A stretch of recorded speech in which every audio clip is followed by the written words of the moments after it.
और चलिए एक बार फिर से हाजिर है हम पहाड़ की खबरें लेकर। श्रीनगर के एनआईटी घाट पर अब से थोड़ी ही देर पहले अंकिता भंडारी का अंतिम संस्कार किया गया है और अंकिता की अंतिम विदाई में बड़ी तादाद में लोग मौजूद रहे। लोगों ने नम आंखों से अंकिता को अंतिम विदाई दी। लोग अंकिता को जल्द से जल्द इंसाफ दिलाने की मांग कर रहे थे। आपको बता दें कि अंकिता बीती 18 सितंबर से लापता थी, जिसके बाद शनिवार को उसका शव हरिद्वार की चीला नहर में बरामद हुआ। अंकिता के तीनों आरोपियों को पुलिस ने जेल भेज दिया है और अब मामले को लेकर जांच की जाएगी। कहा जा रहा है कि इस पूरे मामले की सुनवाई फास्ट ट्रैक कोर्ट में होगी ताकि जल्द से जल्द अंकिता को इंसाफ मिले। और ये जो हमारी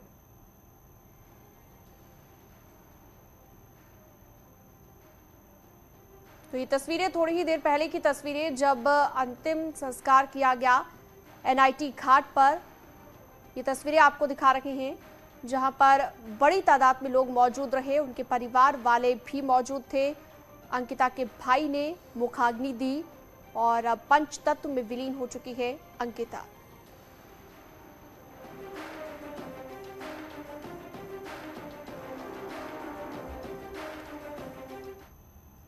वहीं अंकिता के अंतिम संस्कार के पहले मोर्चरी से शव निकालने को लेकर जमकर हंगामा हुआ। लोगों की भीड़ ने शव निकालने नहीं दिया, जिसके चलते काफी देर तक हंगामा होता रहा। इस दौरान हाईवे पर जाम भी लगा रहा। आक्रोशित लोग अंकिता को इंसाफ दिलाने की मांग पर काफी देर तक अड़े रहे और बाद में अंकिता के पिता के अंतिम संस्कार की बात मानने के बाद किसी तरह अंकिता के शव को शमशान की ओर ले जाया गया। ये 3 तस्वीरें आप देख सकते हैं। पहले आप देख सकते हैं मोर्चरी के बाहर कितनी भीड़ लगी हुई थी, लोगों ने हंगामा काटा।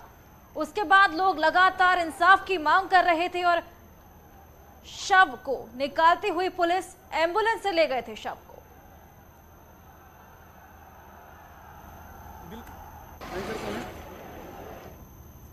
तो अंकिता मर्डर केस पर सीएम पुष्कर सिंह धामी ने कहा है कि आज दिन भर अंकिता के परिजनों से उन्होंने दिन में बात की थी और परिवार के लोग हमारी सभी बातों से सहमत थे। जांच तेजी से चल रही है, एसआईटी अपनी जांच कर रही है, सभी साक्ष्य सुरक्षित हैं, उसे मिटाने का कोई भी प्रयास नहीं किया गया और इस मामले में फास्ट ट्रैक कोर्ट में सुनवाई हो। वहीं सीएम धामी ने हाईकोर्ट से भी कहा कि इस मामले में ऐसी कोई व्यवस्था की जाए जिससे अंकिता को जल्द से जल्द इंसाफ मिल सके।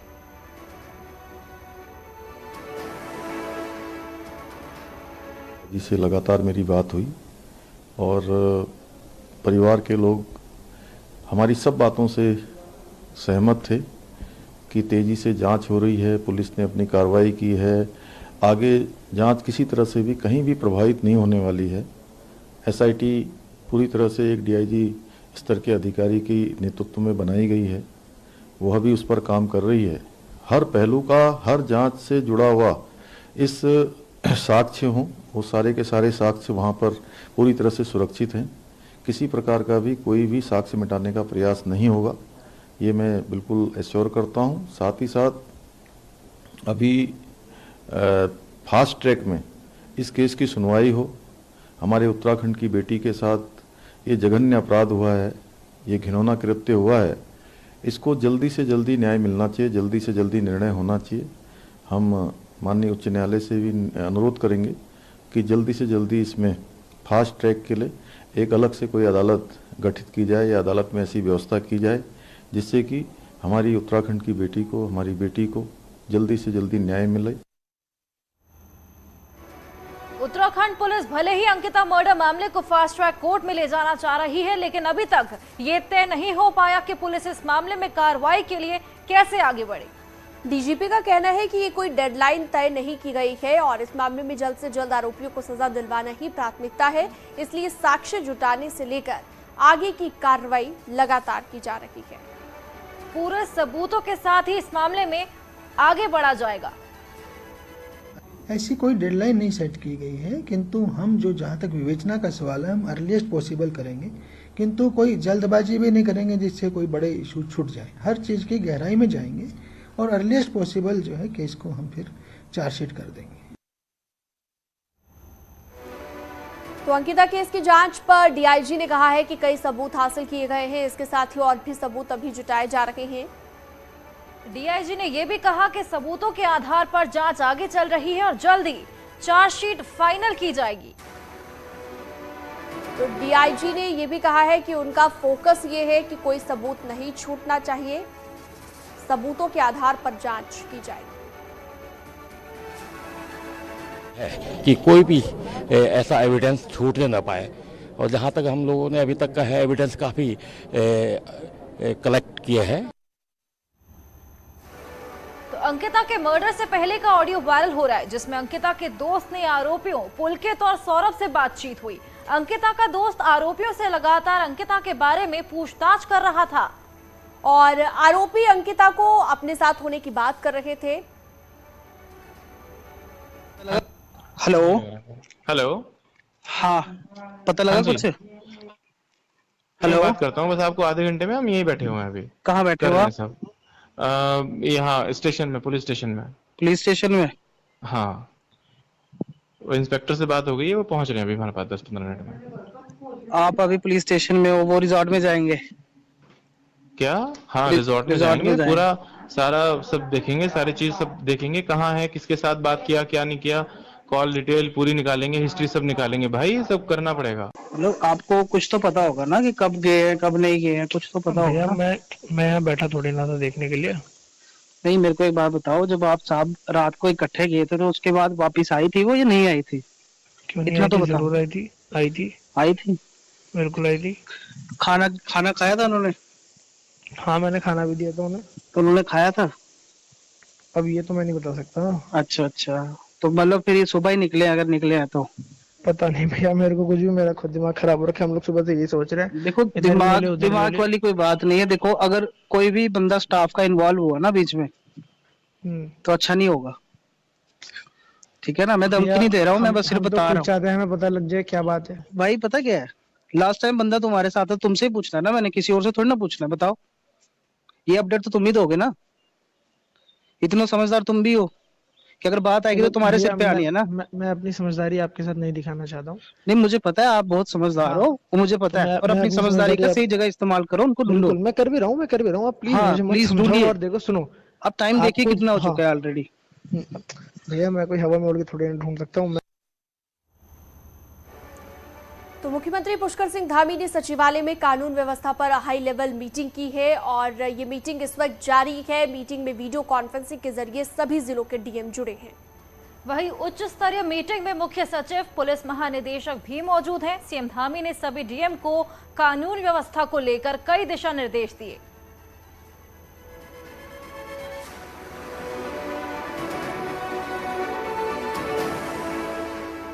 बीजेपी प्रदेश अध्यक्ष महेंद्र भट्ट ने अंकिता के पिता वीरेंद्र सिंह भंडारी से फोन पर बातचीत की। उन्होंने परिजनों को सांत्वना दी कि अंकिता के दोषियों को बख्शा नहीं जाएगा। साथ ही कहा कि जल्द ही परिजनों के घर जाकर उनसे मुलाकात करूंगा।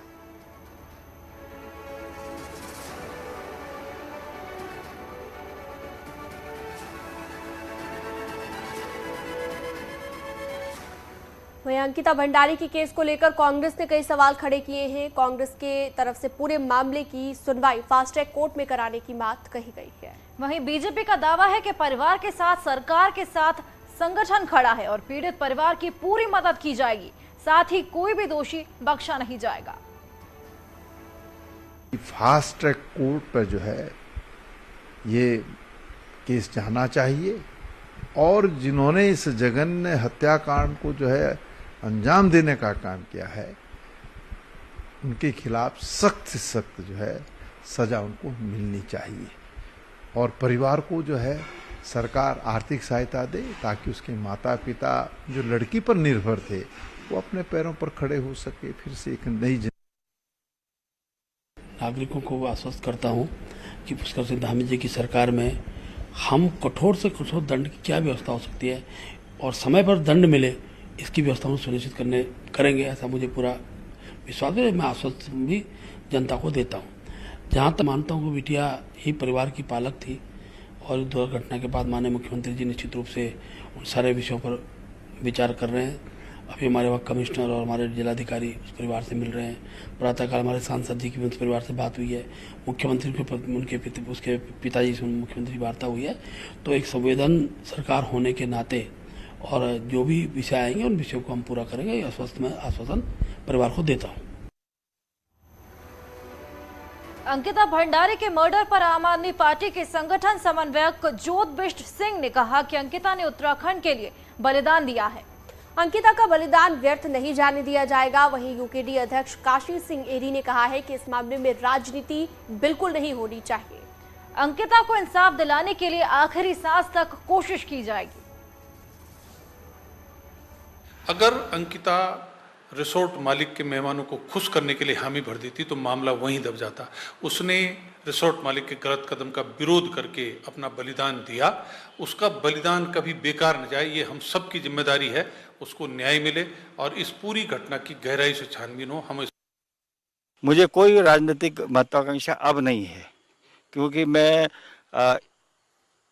हमारे लोग लड़ेंगे, राजनीति करेंगे, लेकिन मैं तो इस उत्तराखंड को बचाने के लिए, इसकी अस्मिता को, इनके सपनों को बचाने के लिए काम करूंगा। और मैं देखूंगा कि जहां गलत होगा उनको हम कटघरे में खड़ा करेंगे ही। केंद्रीय रक्षा राज्य मंत्री अजय भट्ट ने अंकिता हत्याकांड को लेकर कहा है कि इस घटना से उत्तराखंड के साथ ही पूरा देश दुखी है और ये अपराध अक्षम्य है और इस घटना में जो भी लिप्त होगा वो बख्शा नहीं जाएगा।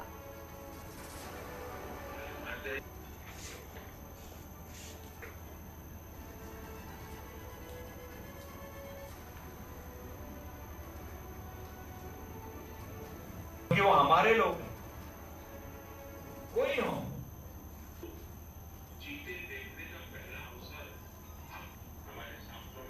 हमारी सरकार ने बहुत स्ट्रिक्ट कदम उठाए हैं। एसआईटी की जांच मैं समझता हूं जल्दी आ जाएगी और जो भी इसमें इन्वॉल्व होंगे, कोई हो, चाहे छोटा बड़ा, किसी दल का या कोई कहीं का कोई ब्यूरोक्रेट, वो बख्शा नहीं जाने वाला है।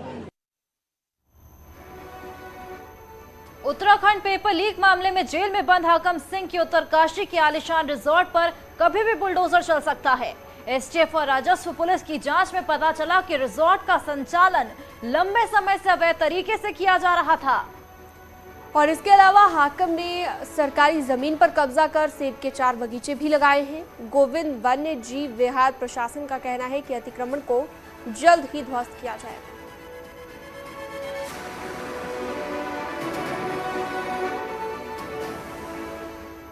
तो वही अपराधियों पर लगाम लगाने को अब उत्तराखंड में भी यूपी के बुलडोजर मॉडल की अपनाने की मांग अब यहां पर उठने लगी है। अंकिता हत्याकांड से जुड़े वनंतरा रिजॉर्ट पर बुलडोजर चलाने के बाद तो इस मांग ने जोर पकड़ लिया है। युवा वर्ग इससे खासा उत्साहित है। उनका कहना है कि देवभूमि का अपराधियों से बचाने के लिए बुलडोजर मॉडल बेहद जरूरी है।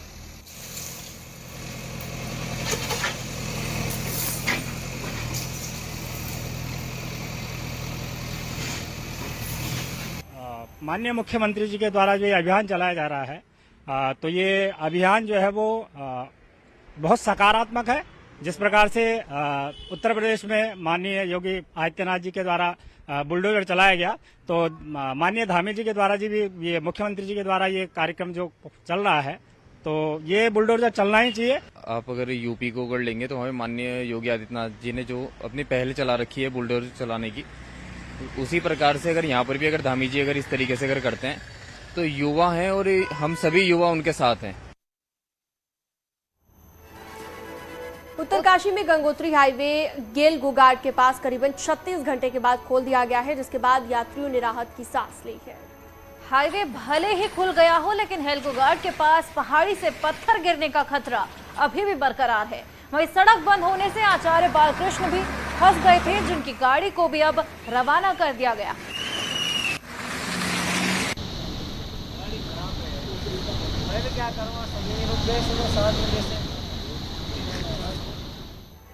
पिथौरागढ़ में भारी बारिश से जीवन पटरी से उतर गया है। जिले की लाइफलाइन पिथौरागढ़ घाट हाईवे सुबह से ही जगह जगह हुई भारी लैंडस्लाइड के कारण बंद रहा। वहीं हाईवे बंद होने के चलते सैकड़ों यात्रियों को परेशानियों का सामना करना पड़ा। पिथौरागढ़ घाट हाईवे चीन और नेपाल बॉर्डर को जोड़ता है। भूस्खलन से ये हाईवे बंद हो गया।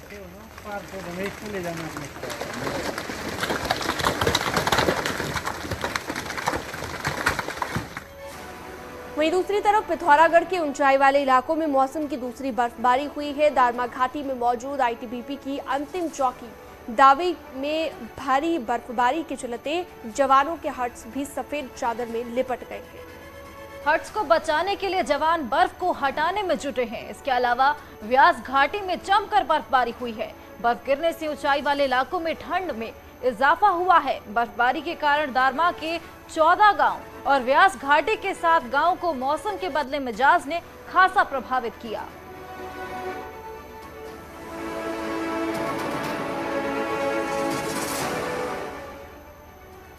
रामनगर की बात करते हैं। शनिवार से रुक रुक कर यहां पर बारिश जारी है, जिससे नदी नाले उफान पर आ गए हैं।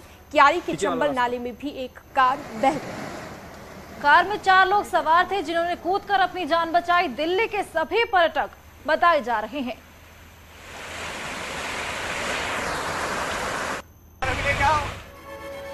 तो चमोली का मलारी हाईवे सलधार के पास भारी बारिश के बाद पहाड़ी से मलबा आने की वजह से बंद हो गया। पिछले 5 दिनों से लगातार पहाड़ी से हाईवे पर बोल्डर गिर रहे हैं। वहीं हाईवे बंद होने की वजह से दोनों तरफ लंबा जाम लग गया। नीति घाटी के ग्रामीण इलाकों को जाने वाले ग्रामीण भी परेशान हो रहे हैं।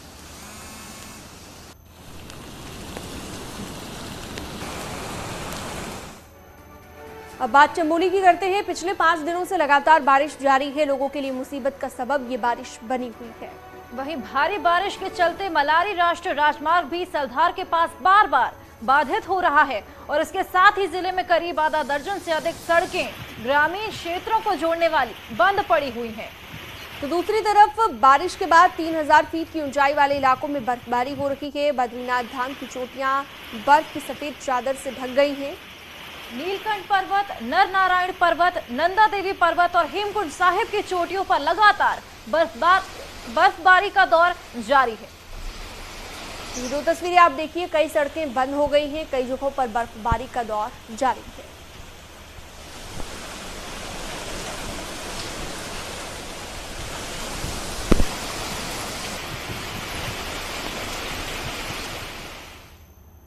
वहीं अगर बात करें चंपावत टनकपुर हाईवे की, तो धौंसवाला के बीच सुबह से ही मलबा आने से बंद है। हालांकि प्रशासन ने 7 बंद सड़कों को खोल दिया है, जिससे यात्रियों ने राहत की सांस ली। बारिश के चलते जिले भर की 20 ग्रामीण सड़कें भी मलबारी की वजह से बंद हो गई है, जिसके बाद प्रशासन ने देवीधुरा हल्द्वानी रूट को डाइवर्ट कर दिया।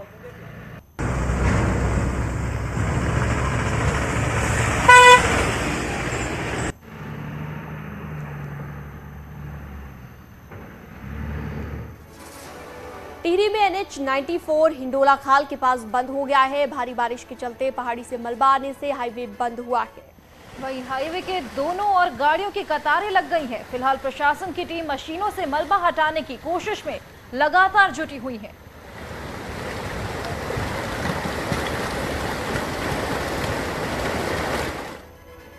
और नैनीताल से बड़ी खबर, जहां ओखल कांडा में एक घर जमींदोज हो गया। मलबे में घर का सारा सामान दब गया। हालांकि समय रहते घर में रह रहे लोगों ने भागकर अपनी जान बचाई।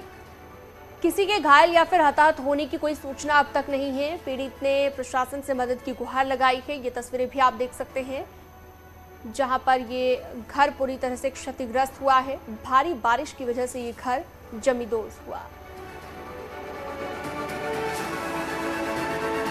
और यहाँ रुकेंगे एक छोटे से ब्रेक के लिए। जल्द लौटेंगे कुछ और खबरों के साथ।